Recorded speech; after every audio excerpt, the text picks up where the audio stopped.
I'm okay, I'm fine. Kincana, Kincana, teng neng neng neng neng.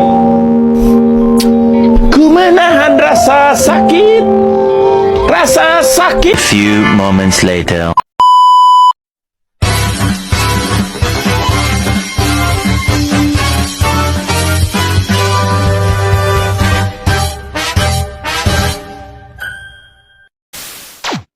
Assalamualaikum warahmatullahi wabarakatuh. Perkenalkan, kami dari kelompok 2 akan membahas tentang stunting. Selamat menyaksikan. Assalamualaikum warahmatullahi wabarakatuh. Waalaikumsalam warahmatullahi wabarakatuh. Ibu-ibu, perkenalkan saya Hendra Maulid. Saya mahasiswa Stikes Mahadi Malang, prodi perawatan. Di sini saya mendapat tugas dari dosen saya bahwasanya untuk melakukan penyuluhan kepada ibu-ibu di perkampungan. Apakah ibu bersedia? Bersedia. Sebelumnya ibu-ibu tolong baca dulu. Ini ada poster dari saya. Nanti saya akan jelaskan terus nanti.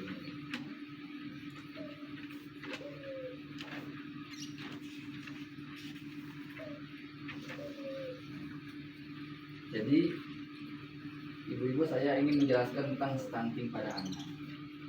Di Indonesia biasanya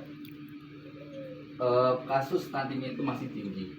Biasanya kasus stunting itu terjadi di daerah perkampungan atau pedesaan. Itu ibu boleh dilihat, ini ada tanda-tanda warna-warna di sini nih. Untuk warna hijau ini merupakan nama-nama daerah. Baik, sebelum saya melanjutkan, apakah ibu-ibu tahu tentang stunting? Kurang gizi, Oh iya. Apa ada lagi? kekurangan makanan. Apakah ada lagi? Nggak tahu sih. Oh iya. Semuanya jawabannya benar. Jadi stunting itu adalah masalah gizi kronis pada balita yang ditandai dengan tinggi badan anak yang jadi biasanya itu ciri-ciri anak-anak yang mengalami stunting itu adalah ketika anak berusia contohnya kan 5 tahun itu keadaan kondisi tubuhnya itu tidak sesuai dengan anak seusianya. Di sini coba ibu lihat-lihat untuk faktor apa sih yang dapat menyebabkan stunting. Pertama, ada faktor rendahnya informasi serta pemahaman ibu terhadap stunting di masa prekonsepsi atau kehamilan dan menyusui. Nah, ini biasanya itu kebanyakan ibu-ibu pada pedesaan atau perkampungan ketika sedang mengalami kehamilan, itu masa kehamilan itu tidak memerhatikan asupan gizinya, jadi akan berdampak juga kepada anaknya gitu.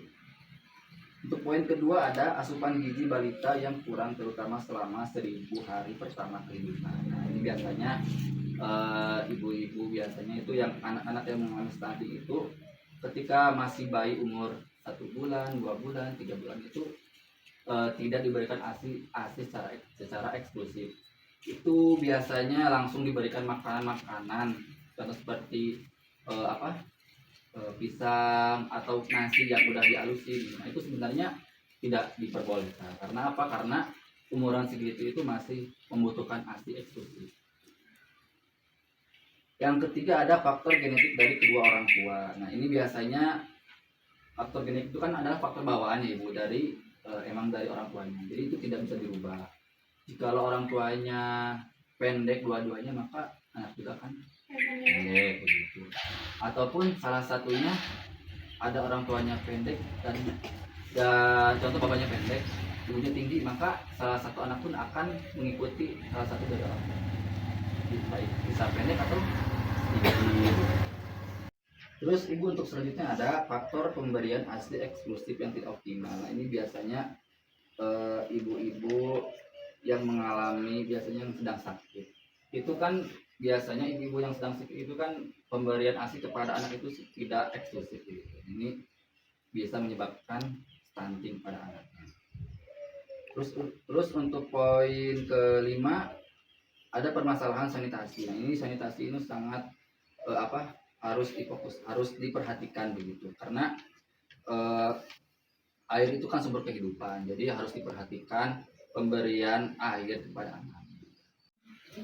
Terus Untuk faktor kelimanya Ibu, sini ada lingkungan, yaitu sosial dan ekonomi yang tidak mendukung pemenuhan gizi anak. Nah, ini biasanya dari faktor lingkungan di sini dapat menyebabkan stunting. Apa sih faktornya? Yaitu seperti dari makanan biasanya ibu-ibu pedesaan atau perkampungan itu selalu tidak memperhatikan makanan, baik itu dari lingkungannya. Contohnya makanan jajanan itu biasanya anak-anak kecil itu umur berapa, di bawah umur 5 tahun itu suka langsung diberi makanan jajanan yang tidak, intinya makanan tersebut yang tidak sehat.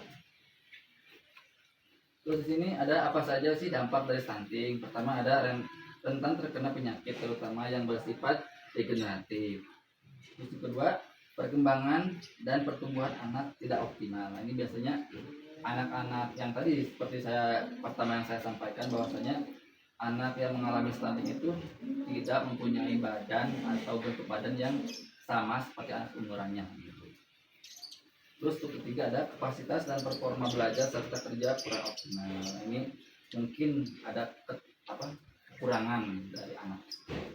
Contoh dalam segi tanggapan kalau kita berkomunikasi. Terus untuk keempat adalah berisiko mengalami obesitas. Terus yang terakhir adalah kesehatan reproduksi menurun.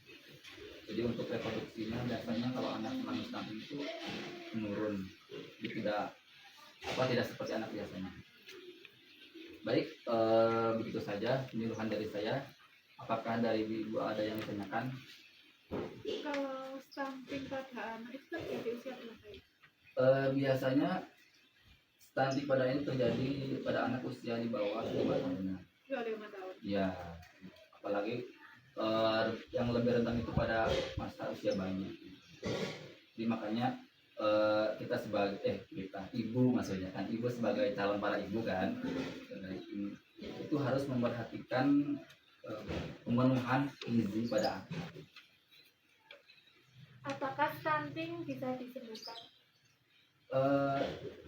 Tergantung ininya Bu. Kalau kasusnya itu anak-anaknya itu, contoh stuntingnya itu mempunyai badan yang kecil atau yang pendek, itu biasanya susah untuk disembuhkan. Tapi terkecuali dengan anak-anak tentang stuntingnya itu dengan bentuk badan yang tidak normal atau berat badannya menurun atau menaik, itu biasanya bisa diperbaiki. Apakah ada yang ditanyakan lagi Bu? Baik Ibu, terima kasih. Terima kasih juga. Semoga penyuluhan hari ini dapat bermanfaat bagi ibu semua. Saya di sini izin pamit. Mohon maaf apabila ada kesalahan. Assalamualaikum warahmatullahi wabarakatuh. Waalaikumsalam warahmatullahi wabarakatuh. Terima kasih sudah